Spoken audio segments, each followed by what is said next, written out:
Em abril de 1973, a polícia de Santa Cruz recebeu uma ligação. O homem, do outro lado, disse que havia cometido vários assassinatos.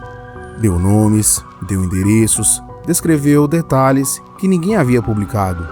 O policial que atendeu achou que era um perturbado. Desligou. O homem ligou de volta.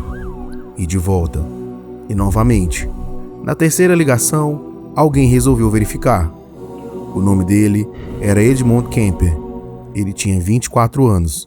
Havia cometido 8 assassinatos ao longo de 10 meses. E havia esperado que as notícias chegassem sozinhas. Não chegaram. Então, ele mesmo as trouxe. A parte mais perturbadora desse caso não é o que ele fez. É o nível de consciência com qual ele fez. Mas existe um detalhe nessa história que levou anos para ser processado. Nos meses mais intensos dos crimes, havia um homem que frequentava o mesmo bar que os detetives responsáveis pelo caso dele. Toda semana, nas mesmas mesas, nas mesmas conversas, ninguém percebeu nada. Esse detalhe não é apenas irônico, é a chave de tudo. Vamos chegar lá. E sejam bem-vindos ao Documento Aberto.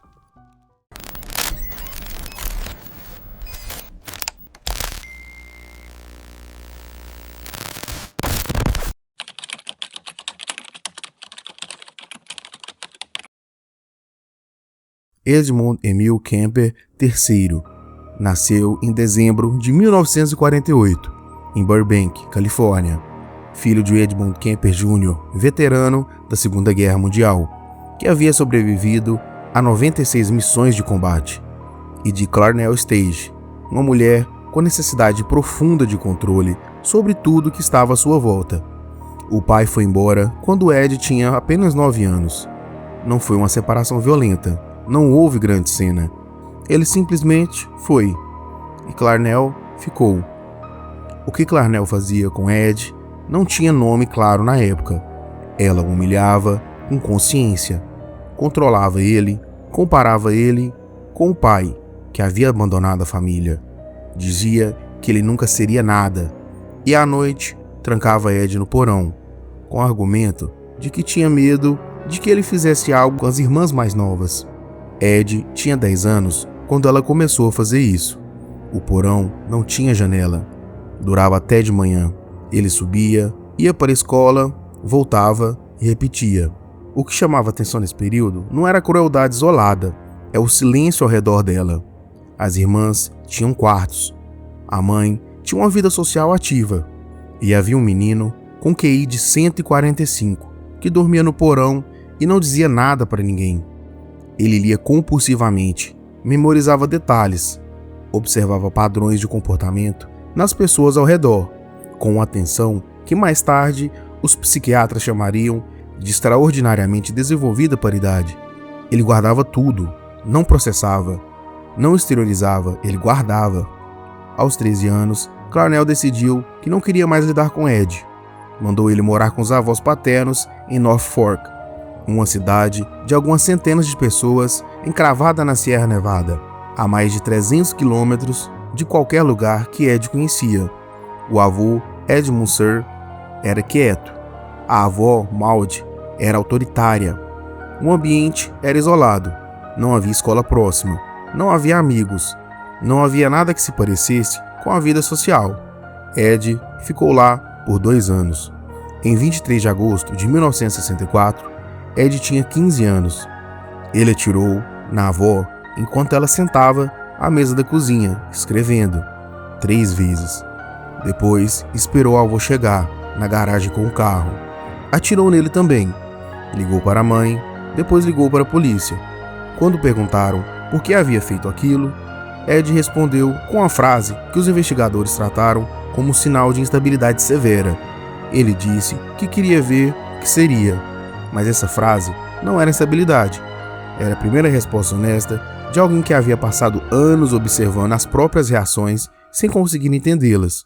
Ele não sabia o que havia feito, mas sabia que queria descobrir. Essa distinção entre impulsividade e investigação deliberada de si mesmo é o que separa o caso de Kemper da maioria dos casos parecidos. Ed foi enviado ao Astaquero State Hospital, uma instituição psiquiátrica de segurança máxima, no centro da Califórnia. Entrou com 15 anos. O que aconteceu nos 6 anos seguintes é o coração do fracasso institucional desse caso. Kemper estudou, não apenas leu sobre psicologia, ele administrou testes em outros internos. Aprendeu o vocabulário diagnóstico, compreendeu o que os profissionais à sua volta precisavam ouvir, o que os deixava desconfortáveis, o que sinalizava risco, o que sinalizava recuperação. Em outras palavras, ele aprendeu a diferença entre ser e parecer e aplicou esse conhecimento com atenção. Em 1969, com 21 anos, Kemper foi avaliado por um painel psiquiátrico. A conclusão foi que ele havia demonstrado capacidade real de reabilitação e não representava riscos à sociedade. Seus registros juvenis foram lacrados. O painel recomendou formalmente, por escrito, que ele voltasse a morar com a mãe. Ele voltou para a mãe. Não houve ninguém para garantir que a recomendação fosse seguida. Ela existia no papel e ficou no papel. Kemper se mudou para Santa Cruz, cidade universitária no litoral californiano, a cerca de 80 quilômetros do sul de São Francisco. Tentou entrar para a polícia estadual. Foi recusado. Tinha 2,6 metros de altura e pesava em torno de 130 quilos, acima do limite físico permitido para ingresso. Conseguiu emprego como operário na divisão de rodovias do estado e começou a frequentar um bar chamado The Jury Room. The Jury Room era o bar preferido dos policiais de Santa Cruz. Kemper se tornou regular. Aprendia o nome de todos, perguntava sobre os casos em andamento, ouvia histórias sobre investigações, ria das piadas certas. Os policiais o chamavam de Big Ed, com afeto genuíno. Diziam que ele seria um investigador excelente, se não fosse tão alto para o regulamento. Nenhum deles sabia o que ele fazia nas noites de semana. Esse detalhe, Ed bebendo com detetives que eventualmente conduziriam um caso contra ele, não é apenas uma ironia cruel, é o ponto central, que ele articularia décadas depois, com a precisão que desconforta. Mas vamos manter isso aqui por enquanto. Se você chegou até aqui, você já percebeu que esse caso não é sobre violência, é sobre o que acontece quando uma mente analítica e uma ruptura psicológica profunda se encontram e nenhuma das proteções ao redor consegue enxergar a diferença. Se você ainda não é inscrito do documento aberto, esse é o momento. O que vem a seguir é mais pesado. Entre maio de 1972 e fevereiro de 73, Kemper operava num raio de menos de 150 quilômetros. Berkeley ao norte, Santa Cruz ao sul, as montanhas no meio. Em maio de 1972, Mary Ann Pesk e Anita Luchessa abordadas em Berkeley, descartadas nas montanhas de Santa Cruz. Em setembro, Ike Cole, 15 anos, abordada em Berkeley, levada até Bonnie Doon Road. Em janeiro de 73, Cindy Skell, abordada perto de Cabrillo College. Em fevereiro, Rosalynn Thorpe e Alice Liu, abordadas dentro do campus da UK Santa Cruz. Kemper usou o adesivo de estacionamento da mãe para entrar. 6 mulheres, 10 meses, e ninguém conectou os pontos. Kemper as abordava com um carro de aparência comum. Era educado, articulado, grande demais para parecer ameaçador. Sabia o que dizer, como dizer e quando ficar quieto. O que Kemper fazia depois de cada episódio é o que separa esse caso da maioria. Ele voltava para casa, dormia, ia trabalhar de manhã, frequentava o bar à noite e mentalmente registrava o que havia sentido, como se estivesse fazendo anotações sobre a própria mente. Em entrevistas posteriores, ele descreveria cada vítima com a riqueza de detalhes que perturbava até os investigadores experientes. Não pelo conteúdo, mas pela frieza clínica. Ele sabia o que havia pensado, sabia o que havia sentido, sabia onde havia errado, e no próximo episódio corrigiria. Havia um padrão no comportamento de Kemper que ficou mais preciso com o tempo. Não havia impulsividade crescente, não havia descontrole emocional acumulado. O que havia era o oposto. Cada episódio tornava o seguinte mais calculado, mais controlado, mais claro. Isso é incomum. A maioria dos casos semelhantes apresenta deterioração de controle ao longo do tempo. Erros maiores, riscos maiores, comportamento mais errático. Em Kemper, o arco era inverso. Ele estava aprendendo. Enquanto isso, os detetives de Santa Cruz investigavam os desaparecimentos. Consideravam que o responsável era alguém que a comunidade conhecia, alguém confiável, alguém que entendia como as investigações funcionavam. As teorias eram discutidas nos escritórios, nas reuniões de trabalho e no The Jury Room, à noite. Décadas depois, um dos detetives que frequentava o bar descreveria aqueles encontros com Kemper como a coisa mais perturbadora que processei em toda a carreira. Não porque Kemper tivesse dito algo errado, porque nunca havia dito absolutamente nada errado. Para entender Edmund Kemper é necessário entender Clarnell Stage, não como desculpa, como dado. Clarnell tinha um padrão que ela repetia com quem estava ao redor. Precisava de controle sobre o ambiente e sobre as pessoas. Quando perdia esse controle, atacava verbalmente, com a eficiência de quem havia praticado muito e conhecia os pontos certos. Ed morou com ela durante os anos dos crimes. Chegava em casa, depois de cada episódio, jantava com ela, discutia, dormia no mesmo apartamento, acordava e repetia. Em suas próprias palavras, Ed descreveu a relação com a mãe como uma guerra que nunca tinha começo formal e nunca terminava. Disse que quando era criança, sonhava em matá-la e depois disse na mesma frase que passou anos incapaz de entender por que ainda precisava de aprovação dela. Essa contradição, ódio e apego incapazes de se resolver, é o núcleo psicológico de tudo. Os crimes não eram sobre as vítimas. As vítimas eram um deslocamento de algo que ele não conseguia endereçar diretamente. Ele mesmo articularia isso depois. Não como arrependimento, como análise. Em 20 de abril de 73, Ed decidiu que havia terminado. Entrou no quarto da mãe enquanto ela dormia. Clarnell Stage tinha 52 anos. Algumas horas depois, Kemper ligou para a melhor amiga de Clarnell, Sarah Hallett, 59 anos, e disse que a mãe havia preparado uma surpresa de Páscoa para ela. Sarah chegou sem desconfiar de nada. O que aconteceu depois revelou algo sobre o estado mental de Kemper que os psiquiatras passariam anos discutindo. Ele pegou o carro da mãe e dirigiu para o leste, sem destino definido.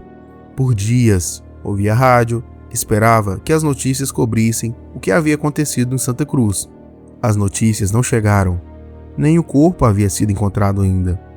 E Kemper ficou alguns dias dentro do carro, numa espécie de estado suspenso, nem fugindo, nem entregando-se, aguardando que o mundo ao seu redor reconhecesse o que havia acontecido. Kemper parou em Pueblo, Colorado, a mais de 1.300 quilômetros de Santa Cruz.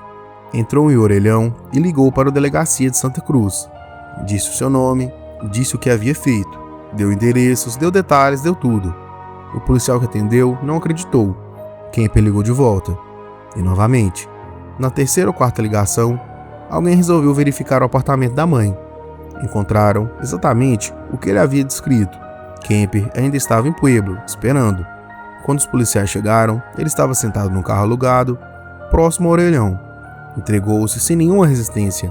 Estava, segundo todos os relatos, completamente calmo. Kemper foi interrogado ao longo de várias semanas. O que perturbou os investigadores não foi a dificuldade de extrair informações, foi o oposto. Ele descrevia tudo, com clareza, com sequência, com análise própria incluída nos relatos. Identificava seus próprios padrões, explicava suas próprias motivações, corrigia os investigadores quando erravam algum detalhe. Um dos psiquiatras que o avaliou durante esse período disse que Kemper conseguia articular sua própria psicopatologia, com a precisão que a maioria dos profissionais clínicos raramente alcançavam.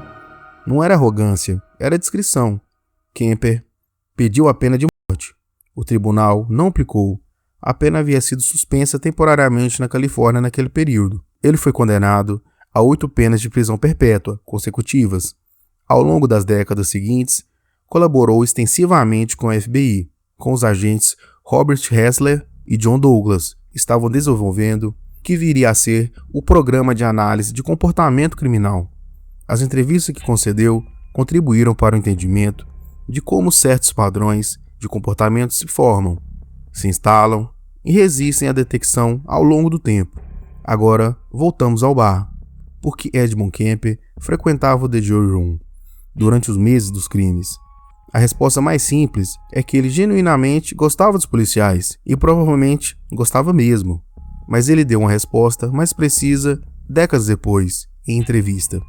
Disse que frequentava o bar para testar algo. Queria entender se conseguiria ser completamente visível, sentado ao lado das pessoas que deveriam encontrá-lo, participando das mesmas conversas, sendo chamado pelo mesmo apelido, e ainda assim passar completamente despercebido. Não era o jogo de esconde-esconde, era um experimento sobre como a percepção humana funciona, sobre o que as pessoas enxergam quando olham para alguém que não parece ser o que é. Ele passou nesse experimento todas as semanas por meses, e a conclusão que tirou não era sobre si mesmo, era sobre todos os outros. Edmund Kemper tem 76 anos, cumpre pena na prisão estadual da Califórnia, em Vacaville.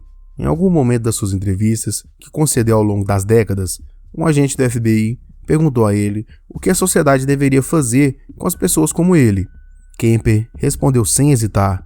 Disse que não havia resposta adequada, porque o problema não começa onde as pessoas pensam que começa muito antes. E quando alguém finalmente percebe, disse ele, já faz tempo que já é tarde demais. Essa frase deveria soar como uma desculpa, mas vinda de alguém que passou décadas analisando a própria mente com a frieza de um pesquisador, ela soa como outra coisa. Soa como diagnóstico.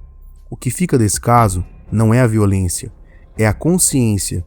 Kemper entendia o que estava acontecendo dentro da própria mente, com a clareza que a maioria das pessoas nunca vai alcançar sobre si mesmo em nenhum contexto.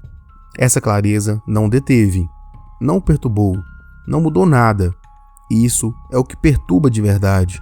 O documento aberto existe para registrar o que normalmente se prefere não examinar de perto.